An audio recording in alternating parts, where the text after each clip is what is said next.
Hi எல்லாருக்கும் வணக்கம். நம்ம ஐயனார் துணையில் பாண்டி வானத்தியை கட்டிக்க மாட்டேன், வானதி எனக்கு வேண்டாம் அப்படின்னு சொல்ல போறாரு. பாண்டியோட இந்த முடிவுக்கு வானதியோட ரியாக்ஷன் என்னவா இருக்கும் வாங்க பார்க்கலாம். வானதி, என்னை பொண்ணு பார்க்கறக்கு நீங்க இன்னைக்கு வந்து ஆகணும், 5 to 6 நல்ல நேரம் அப்படின்னு வீட்டில் ஃபிக்ஸ் பண்ணியிருக்காங்க, எல்லாரும் குடும்பத்தோட வந்துருங்க அப்படின்னு ஆர்டரே போட்டுட்டு போயிடுறாங்க.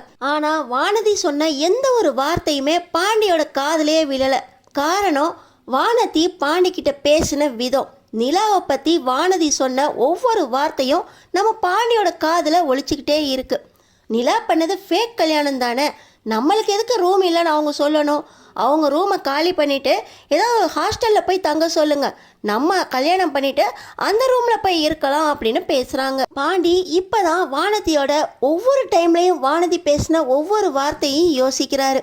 பார்த்தீங்கன்னா சேரன் அண்ணாக்கு இன்னும் கல்யாணம் ஆகலை, சேரன் அண்ணா கல்யாணம் ஆனதுக்கப்புறம் தான் நம்ம கல்யாணம் அப்படின்னு வீட்டில் போய் விட்டுட்டு வந்ததுனால சேரன் அண்ணா கிட்ட வானதி போய் நீங்கள் சீக்கிரம் ஒரு கல்யாணம் பண்ணிக்கோங்க, அப்போ தான் என்னைய பாண்டி கல்யாணம் பண்ணிக்குவேன்னு சொல்லியிருக்கான் அப்படின்னு சேரன் அண்ணா கிட்ட பேசினாங்க. பார்த்தீங்களா, இதுக்காகவே சேரன் அண்ணா அவசரமாக 2ஆம் தரமாக அந்த பொண்ணை ஃபிக்ஸ் பண்ணுறதுக்காக போக, ஆனால் அந்த பொண்ணு தன்னோட ஹஸ்பண்டோட சேர்றதுக்கு முடிவெடுத்ததுனால அந்த அளவுக்கு குடும்பத்தில் இருக்க எல்லாரும் உடஞ்சி போயிருந்தாங்க.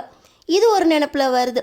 இன்னொரு பக்கம் கடை திறப்பு விழா அன்னைக்கு நம்ம பாண்டி நிலாவை விளக்கேற்றி வச்சு கடை ஆரம்பிக்க வைக்க போக, இதுக்கு கூட வானதி அவங்க தான் உன் கண்ணில் பட்டாங்களோ, அவங்களையெல்லாம் விளக்கேற்ற கூப்பிட்ற, நான் உன் கண்ணிலே படலையா அப்படின்னு சொன்னது. பெங்களூர் ட்ரிப்பு போனப்போ உனிலா ஒரு வார்த்தை சொன்னால் போதும், குடும்பமே தலைகீழாக நின்று எல்லா வேலையும் செஞ்சு முடிக்கிறீங்க, அவங்களுக்கு கொடுக்குற முக்கியத்துவம் எங்களுக்கு கொடுக்க மாட்டேங்கிறீங்க அப்படின்னு சொன்னது. அது மட்டுமா, நம்ம நிலா ராகவ் பிரச்சனையில் ராகவ் மேலே இருக்கிற கோவத்தில் சேரன் அண்ணா கிட்ட வந்து நம்ம நிலா சண்டை போட்டப்போ தான் முதல் முறையாக நம்ம நிலாவோட ஃபேக் கல்யாணம் பற்றி இந்த வானதிக்கு தெரிய வந்துச்சு. இந்த விஷயத்தில் நீ என்கிட்ட சொல்லவே இல்லை பாண்டி, அவங்க 2 பேரும் கல்லது ஃபேக் கல்யாணம், ஆனால் ஃபேக் கல்யாணம் பண்ணிக்கிட்டு இந்த வீட்டில் அவங்க மாமியார் மாதிரி நடந்துக்கிறாங்க, அவங்க ஒரு வார்த்தை சொன்னால் எல்லாரும் அப்படியே நடந்துக்கிறீங்க அப்படின்னு அந்த அளவுக்கு பேசினதோடு இல்லாமல் நம்ம காதல் தான் உண்மையான காதல், ஃபேக் கல்யாணம் பண்ணவங்களே இந்த ஆட்டம் போட்டுக்கிட்டு இருக்காங்க அப்படின்னு வாசலில் நின்று அந்த சத்தம் போட்டு பாண்டி சொல்ல சொல்ல அங்கேருந்து கிளம்பி கூட போகாமல் மறுத்து பேசுனது அப்படின்னு ஒவ்வொரு தடவை நம்ம நிலாவை பற்றி வானதி பேசும்போதெல்லாம் சண்டை இழுத்தது. இப்போ பாண்டி கூட ஒரு வார்த்தை நிலாவை பற்றி பேசினாலும் சண்டைக்கு தான் வண்டி நிற்கிறாங்க வானதி அப்படின்னு யோசிச்சது. அது மட்டும் இல்லாமல் கல்யாணத்துக்கு முன்னாடியே அவங்க ஃபேக் கல்யாணம் தானே பண்ணாங்க, அவங்க எதுக்கு வீட்டில் இருக்கணும், அவங்க ரூமை காலி பண்ணிட்டு போக சொல்லுங்கள், ஹாஸ்டலில் போய் இருக்க சொல்லுங்கள் அப்படின்னு விரட்ட பார்க்குறது. இப்படி ஒவ்வொரு விஷயமும் பாண்டிக்கு மனசுக்குள்ளே ஓடுது. இந்த நிச்சயதார்த்தம் சரிப்பட்டு வருமா? பாண்டி நம்ம குடும்பத்துக்குள்ளே வந்தால் நிலாவை வீட்டுக்குள்ளே நிம்மதியாக இருக்க விட மாட்டாங்க. நிலா அண்ணி வந்ததுக்கப்புறம் தான் வீட்டுக்குள்ளே சந்தோஷமாகவே இருக்கும்.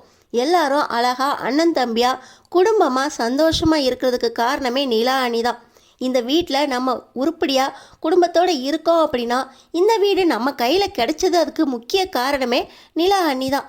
அவங்களையே கொஞ்சம் கூட மதிக்காமல் நடந்துக்கிறா இந்த வானதி மறுபடியும் மருமகளாக வீட்டுக்குள்ளே வந்தானா கொஞ்சமும் மதிக்க மாட்டா.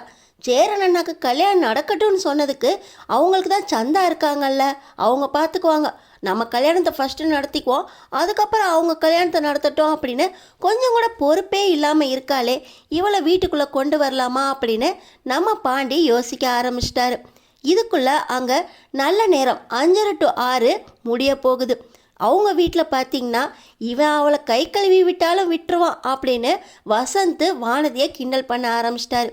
இவளை நம்பி அந்த பையனை பொண்ணு பார்க்க வர சொன்னால் இவன் நம்ம மானத்தை வாங்கிடுவா போலையே, அவங்க குடும்பத்துலேருந்து இன்னும் வரவே இல்லையே அப்படின்னு எல்லாரும் அவங்க வீட்டில் டைம் ஆயிடுச்சு அப்படின்னு பேச ஆரம்பிச்சிருக்காங்க. குடும்பத்தோடு எல்லாரும் பாண்டியோட குடும்பத்துக்காக வெயிட் பண்ணிக்கிட்டு இருக்க, அங்கே யாருமே வரல அப்படின்னோடனே வானதி சேரன் அண்ணாக்கு கால் பண்ணி, கிளம்பிட்டீங்களா, நல்ல நேரம் முடிய போகுதே, எப்போ வருவீங்க, எங்கே வந்துக்கிட்டு இருக்கீங்க அப்படின்னு கேட்குறாங்க. ஆனால் சேரன் அண்ணா, இல்லைப்பா நாங்கள் எல்லாரும் ரெடியாக தான் இருக்கோம், பாண்டி வந்த உடனே கிளம்பிடுவோம் அப்படின்னு சொல்ல, என்ன பாண்டி வரலையா, நல்ல நேரம் சொல்லியிருக்கேன், அந்த டைம்குள்ளே கிளம்பி வரணுன்ட்டு இல்லை, பாண்டி வெளியே போயிட்டு எங்கே வந்தான் அப்படின்னு பாண்டியை பற்றி ரொம்பவே கேவலமாக கேட்க ஆரம்பிச்சிட்டாங்க. அது மட்டுமா, பாண்டிக்கு கால் பண்ணுறாங்க வானதி. ஆனால் பார்த்திங்கன்னா வானதி நம்மளுக்கு செட் ஆவாளா ஆக மாட்டாளா அப்படின்னு யோசிச்சுக்கிட்டு இருக்க பாண்டி வானதி பண்ற காலையே எடுக்கல. பாண்டி கண்டிப்பா வானதிய கல்யாணம் பண்ணணும்னு முடிவு எடுத்தா கூட சேரனண்ணா கல்யாணத்துக்கு அப்புறம்தான் அப்படின்னு சொல்லியும் வானதி இவ்வளோ அவசரப்படுறாங்க அப்படின்னா சேரனண்ணாவை பற்றி அவங்க யோசிக்கவே இல்லையே, நம்ம குடும்பத்துக்கு கண்டிப்பாக வானதி வேண்டாம் அப்படின்னு ஒரே முடிவாக எடுத்து வீட்டில் போய் சொல்கிறாரு. ஆனால் இப்படி நிச்சயதார்த்த டைமில் சொல்கிறிய அந்த பொண்ணு மனசு கஷ்டப்படுமே அப்படின்னு சேரனண்ணா ரொம்பவே கவலைப்படுறாங்க.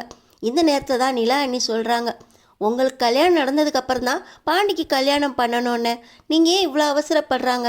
வானதி வீட்டில் சொல்லியிருக்கலாமே, அதுக்கு முன்னாடியே நிச்சய தேதியெல்லாம் குறிச்ச ஆரம்பிச்சிட்டாங்களே, என்ன பண்ணுறது அப்படின்னு பேசுகிறாங்க. இந்த நேரத்தில் டைம் முடிஞ்சு போக நல்ல நேரம் முடிஞ்சிருச்சு. அவங்க வீட்டிலேருந்து பொண்ணு பார்க்க கூட வரல. என்னம்மா நினச்சிக்கிட்டு இருக்கீங்க அப்படின்னு இவங்க காதலை பற்றி ரொம்பவே தப்பாக பேச ஆரம்பிச்சிட்டாங்க. வானதி இருக்கிற கோவத்தில் இப்போ வீட்டுக்கே வந்துடுறாங்க. ரொம்ப கோவத்தோட வீட்டுக்குள்ளே நுழையிற வானதி அங்கே பாண்டி சேரன் அண்ணா கிட்ட எனக்கு இந்த கல்யாணம் ஒத்து வராது, அவள் எப்போ பார்த்தாலும் சண்டை போடுறா, நம்ம வீட்டில் இருக்கவங்கள மதிக்கவே மாட்டேங்கிறா, ஒரு வார்த்தை கேட்க மாட்டேங்கிறா, நம்ம நிலா அண்ணியை கூட தப்பாக பேச ஆரம்பிச்சிட்டா, அவள் எனக்கு வேண்டாம் அப்படின்னு சொன்ன ஒவ்வொரு வார்த்தையும் வானதியோட காதில் விழுது. ஆமாம், இவங்க ஃபேக் கல்யாணம் பண்ணவங்களே இவ்வளோ அதிகாரம் பண்ணிக்கிட்டு இருக்கப்ப உண்மையாக காதலிச்சு நான் பாண்டியை கல்யாணம் பண்ணணும்னு ஆசைப்பட்றேன், நான் பேசக்கூடாதா, நான் பேசுகிற வார்த்தையெல்லாம் உனக்கு தப்பாக தெரியுதா அப்படின்னு பாண்டிக்கிட்ட எகிரிக்கு போகிறாங்க வானதி. ஆனால் சேரன் அண்ணா ரொம்பவே சமாதானமாக பேசுகிறாங்க. பாண்டி ஏதோ குழப்பத்தில் இருக்கான், நான் அவனை சமாதானம் பண்ணுறேம்மா, நீ கோச்சிக்காதம்மா, நீ சத்தமாக பேசாத, வீட்டில் பிரச்சனை வரும் அப்படின்னு எடுத்து சொல்ல கொஞ்சம் கூட சேரன் அண்ணாவை மதிக்காம வானதி பேச இப்போ நம்ம நிலா குறுக்க வர நம்ம நிலாவை கொஞ்சம் கூட மதிப்பே இல்லாமல் நீங்கள் ஃபேக் கல்யாணம் பண்ணவங்க, நீங்கள் வீட்டுக்குள்ளே இருக்கிறதுனால தான் எனக்கு இங்கே மரியாதை இல்லை, நீங்கள் முதல்ல வெளியே போங்க அப்படின்னு பேச ஏன் நிலாவை நீ பேச வரியா அப்படின்னு சோழன் பிரச்சனைக்கு வந்துடுறாரு. இப்போ நம்ம பாண்டி வானதி வீட்டுக்குள்ளே வந்தால் தினம் இதே பிரச்சனையாக தான் இருக்கும், வானதி நம்ம வீட்டுக்கு ஒத்து வர மாட்டா அப்படின்னு ஒரே முடிவாக வீட்டில் சொல்கிறாங்க. வானதி இனியாவது திருந்தி பாண்டியை ஏற்றுக்க வைப்பாங்களா, இல்லை பாண்டியோட முடிவுப்படி வானதி இந்த வீட்டுக்கே வேண்டான்னு முடிவெடுக்க போகிறாங்களா? வானதி வேண்டாம் அப்படின்னு பாண்டியோட இந்த முடிவு யார் யாருக்கெல்லாம் பிடிச்சிருக்கோ அவங்க நம்ம சேனலுக்கு சப்ஸ்கிரைப் பண்ணி தொடர்ந்து என்ன நடக்க போகுதுன்னு தெரிஞ்சுக்கிறதுக்கு ஒரு லைக்கை மட்டும் தட்டிட்டு தொடர்ந்து பாருங்கள்.